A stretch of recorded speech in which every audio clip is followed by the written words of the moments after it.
Hey. Simba kama kawa, yani Simba ni kama kawa.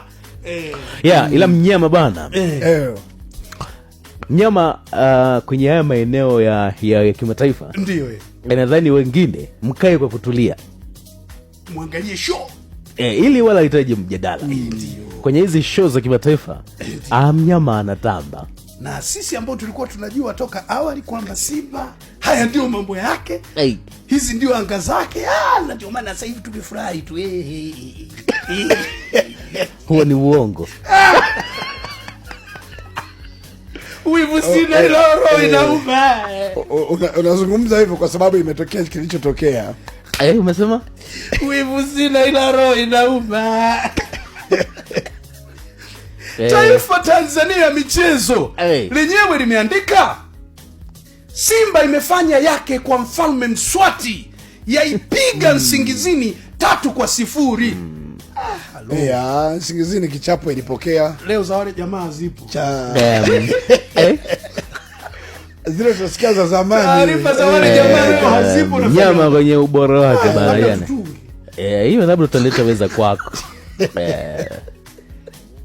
Nyewe wengine kama kawaida yenu.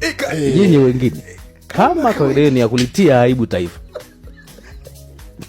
Hivi mtashi ni Brown. Sisi. Hoi. Mnafukuza na kocha. Kocha anafanya. Safari ilikuwa fupi kabisa, alafu watu mmeenda kufanya mlichokifanya. Wewe ukwenda Malawi? Mimi sikwenda, lakini watu wanasema yule kocha hana ndugu Tanzania. Mmemfukuza usiku wa manane. Asiende wapi?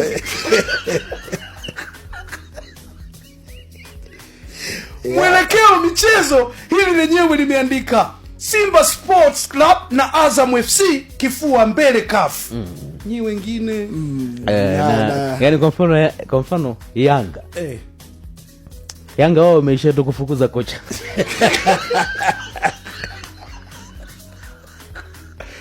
Lakini pia inayozungumzwa wameshinda, lakini pia wana zawadi ya mama.